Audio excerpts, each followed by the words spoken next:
Les caisses de l'État sont encore en train d'être saignées. Presque 100 et au-delà de personnes sont entendues.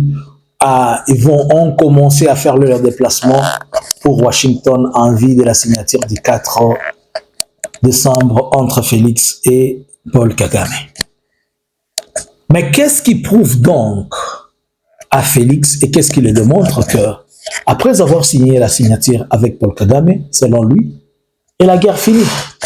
C'est toute la question. Bonjour, bonsoir. Nous vous saluons de partout où vous êtes en train de nous suivre. Nous, c'est Analysons Congo. Analysons Congo vient encore une seconde fois auprès de vous pour essayer d'analyser et de parler ensemble avec vous. Nous sommes aujourd'hui le 30 novembre 2025. Nous vous demandons de liker, de partager et de rester connectés. Nous allons prendre nos 10 minutes d'analyse. Alors, nous venons de l'apprendre que les grandes délégations commencent déjà à partir à Washington, puisque c'est le 3 et c'est le 4 que Washington va recevoir Félix et Kagame pour la signature de l'accord. Cet accord, moi je l'appelle l'accord de Donald Trump. C'est l'accord de Donald Trump. Puisque l'esprit de cet accord, Donald Trump veut avoir cet accord, nous l'avons plusieurs fois dit, pour des fins politiques et des faits de propagande. Et dans cet accord, il y a encore des choses qui clochent. Pourquoi donc Kinshasa va prendre toute une grande délégation?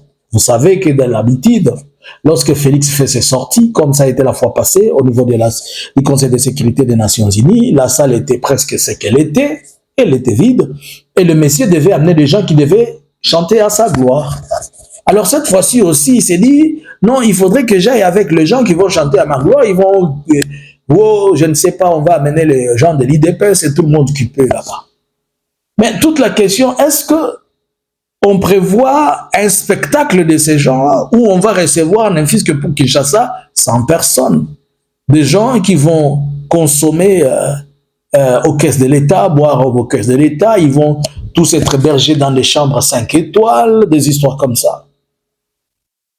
Une signature une signature dans le sens diplomatique, cette signature ne nécessite pas et cette délégation comme si les gens étaient dans une conférence qui devait clôturer.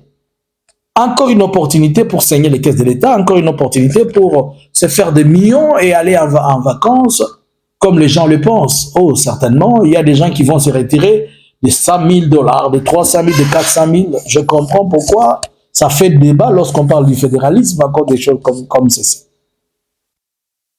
Je suis en train de me poser une question. Il y a des voix qui étaient en train de dire à Kinshasa, pas de déplacement de Félix à Washington tant que le Rwanda n'a pas encore retiré ses troupes. Pour moi, déjà, cette signature, elle ne va pas nous amener un bon résultat. Elle ne sera pas l'aboutissement ni de la paix, ni de quoi que ce soit. Je vous donne un seul aspect de mon analyse. Je ne vais pas prendre tout. Dans cet accord, il est écrit que le Rwanda va lever ses mesures défensives. Excusez-moi. Il est écrit que le Rwanda va lever ses mesures défensives. Après, conjointement, que la RDC serait en train de neutraliser les FDLR. Je prends juste un seul aspect, pas de un.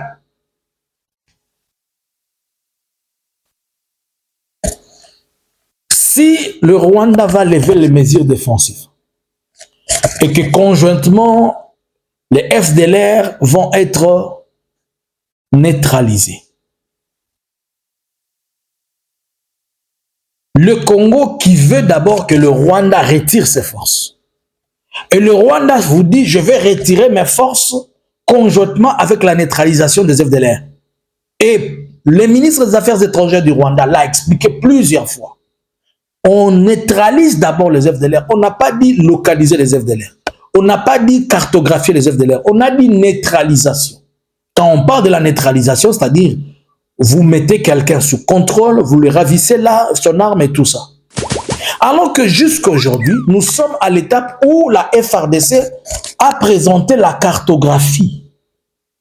C'est-à-dire ce que la RDC trouve comme lieu où peuvent se retrouver les FDLR. Chose que dans le protocole, ce n'était pas ainsi. Deuxième chose dans le protocole, on a dit qu'il faut d'abord commencer à parler ou à sensibiliser les FDLR et les approcher.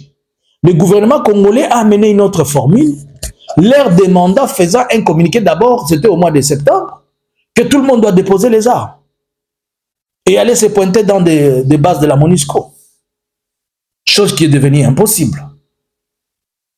Par cette même occasion, jusqu'à présent, on ne peut pas nous prouver et nous démontrer que le gouvernement congolais a déjà arrêté 5 FDLR qu'il présente au Rwanda. Nous savons tous que l'histoire FDLR, c'est une histoire politique. Et nous le savons, on n'a même pas de quoi discuter. Mais quand on vous dit que l'erreur qui a été faite, c'est l'erreur qui nous amène là, le fait que le gouvernement congolais avait seulement admis et accepté qu'il va neutraliser ces gens, ça donne la raison totalement au Rwanda de faire n'importe quoi. Si on peut appeler ça n'importe quoi pour nous les Congolais. Bon, maintenant, si on signe l'accord de Washington, c'est quoi les retombées? Les retombées économiques, ce n'est pas un problème. Mais les retombées sécuritaires qui encadrent tout ce qui est de cet aspect-là, ça crée problème. Est-ce que les États-Unis ne reçoivent pas les minéraux venant de la RDC? Ils le reçoivent. Que l'on signe cet accord ou pas, les États-Unis ont d'autres moyens pour récupérer le minerai. Qui est plus bénéficiaire de cet accord? Est-ce le Rwanda? Est-ce la RDC? Si les FDLR ne sont pas donnés au Rwanda, est-ce que le Rwanda a intérêt de lever ses mesures défensives? Et tant que les mesures défensives ne sont pas élevées par le Rwanda, cela veut dire que le Rwanda ne retire pas ses forces. Et le Rwanda vous dit, je vais retirer mes forces sur les FDLR. Nous avons tous suivi les communiqués, 2 communiqués des FDLR suivis. Les premiers, c'était les FDLR qui disaient que non, on les empêchait d'aller se désarmer. Le deuxième, c'est quoi? C'est qu'ils ont eux-mêmes dit qu'ils ne pourront jamais rentrer au Rwanda tant qu'il n'y a pas un dialogue entre Rwandais. C'est ce qu'ils exigent. Ils exigent un dialogue entre Rwandais.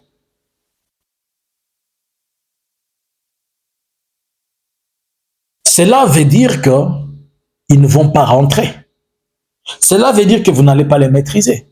D'abord, quand on parle de les désarmer, la FRDC va-t-elle les désarmer? Ou bien c'est une opération conjointe qui va les désarmer? Alors, dans ce contexte, quand on va se retrouver qu'il y a trop d'impossibilités, on sera obligé de créer une unité mixte, comme ça a été dit depuis le début. On crée des unités mixtes, Rwanda, Congo, selon l'esprit de Luanda, et on va les traquer.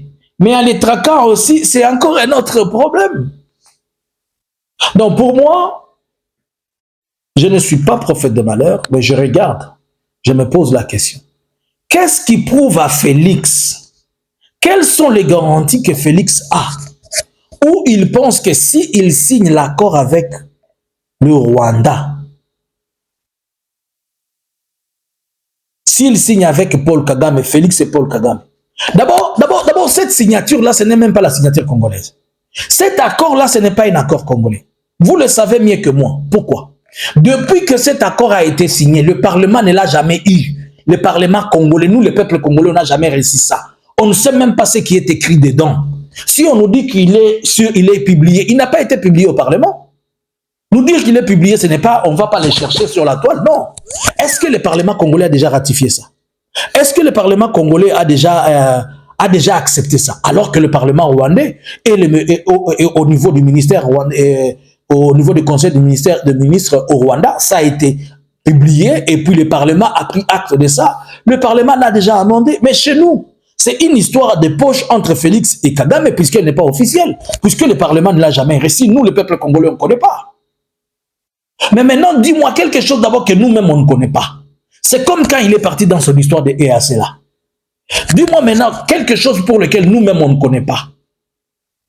Cette chose-là, nous, on ne la connaît pas. D'où tire-t-il la force et la légalité que cette histoire, elle va être applicable sur terrain? Bon, elle est applicable. Qu'est-ce qui dit que si le Rwanda retire ses forces, la guerre finit, selon vous? Le M23 a aujourd'hui presque 50 000 hommes. Même si on dit qu'il a 20 000 ou 30 000. Est-ce que nous réfléchissons un peu? Est-ce que la FARDC est-elle à mesure aujourd'hui d'affronter? Elle, c'est la FARDC d'affronter l'AFC par M23. Si on doit être réaliste et logique. Pourquoi ils sont en train de battre retraite? Ce n'est pas à dire que les militaires ne sont pas forts. Ce n'est pas à dire qu'ils ne peuvent pas. Mais les systèmes, je vais d'abord vous montrer, je vous montre des choses. Celui qui donne les ordres pour que les gens aillent opérer, c'est les frères de Félix Christian. C'est lui qui distribue les armes, c'est lui qui distribue les munitions, c'est lui qui amène même Akia au Burundi. C'est lui qui doit dire que les drones doivent décoller, c'est Félix. Bon, les commandants qui sont en opération, ils ne reçoivent pas de plan. Qui planifie la guerre? Les militaires sont en train de mourir au front, ils n'ont même pas de sacs de couchage, les sacs de couchage. Est-ce que ça motive, ça démotive? Cette signature, pour moi, les gens peuvent l'acclamer comme vous voulez. Aujourd'hui, nous sommes les 30. I'll come back after 3 months and ask you just a single result of it. Aujourd'hui, nous sommes le 30 novembre. Je vous donne 3 mois. Je vais revenir vous poser la question. Montre-moi une seule chose que cette signature nous a apportée sur le plan du stop et du fin de la guerre. Est-ce que, après cette signature, vous allez récupérer Goma, Bukavu, comment? Vous allez crier, faire le dialogue comme vous voulez. La guerre est finie, oh c'est fini. Faites-le. Vous avez mis les panneaux à Kinshasa. Vous nous avez dit, Bakobimana Bunagana, Bakobimana Wapi, Bakobimana Goma. Tibo Salina Bakadio Shaya message ou tiens pas Macron. Mais ça n'a rien produit. Nous sommes là. Les gens qui sont déjà à Mwenga, ils sont en train d'aller vers ils sont en train de partir et ils sont en train d'aller vers Kamituga. Kamituga d'ailleurs, Kamituga s'est libéré en Gomoko. Ils sont en train d'avancer là-bas. J'ai appris qu'au Katanga, j'ai appris que Félix a eu des informations selon lesquelles Kalemi serait en danger et il était obligé de relocaliser toute l'aéronef, la flotte aéronef de la FARDC qui était là, c'est-à-dire les avions comme les drones, puisqu'il a peur qu'on puisse le neutraliser. Et on les renvoie où je ne sais pas, à Kindu, alors que l'AFC est en train de partir vers la voie de Kindu. And so, you people, you are thinking about, what are you thinking for? What exactly is in your mind when you sit there, listen to what they are telling you, and what they are saying is that the guys will sign, and after that, everything will be recovered. I don't know. What is your conviction? From where and in which are you focusing yourself? Pona koloba biloko ya bongo. Mtu bwana nielezea hapa. Kile kitu gani? Est-ce que mnawazia kama Felix anasignia ile accord na Kagame? Ndio kusema kimi anarudia kwetu. Deja mwa ile accord mko ba complication abasikilizane. Kagame anasema sitatosha majeshi yangu. Anasema kwanza hana hata majeshi. Anasema hata lever ma mezi. Niko namuuliza kila siku. Le 27 on a encore posé la question. A-t-il des militaires au Congo? I don't know. I don't know. Il a dit tout doucement. J'ai si joué. Félix, aliitika ke ata neutraliser ma FDLR. Unamana ku neutraliser. Haya neutraliser ata FDLR moya. L'IFDLR ni seb. L'IFDLR ata li moya. Kwa batamia. Muko nasikia wala musiki. Ambutu seme. Je ne sais pas. Mais moi, je suis en train de me poser la question. Qu'est-ce qui les convainc qu'après avoir signé avec Kagame, il a la paix? Tu refuses d'avoir la paix avec tes frères, mais tu préfères avoir la paix avec un étranger, et tu crois qu'un étranger va te donner la paix sur tes frères. Merci. Bonne journée. Ne manquez pas, nous avons un spécial live aujourd'hui. Ça sera chaud, ne manquez pas, je vous invite. Ne manquez pas à 20h être connecté sur Analysons Congo. Bonjour, bonsoir. Analysons Congo subscribers.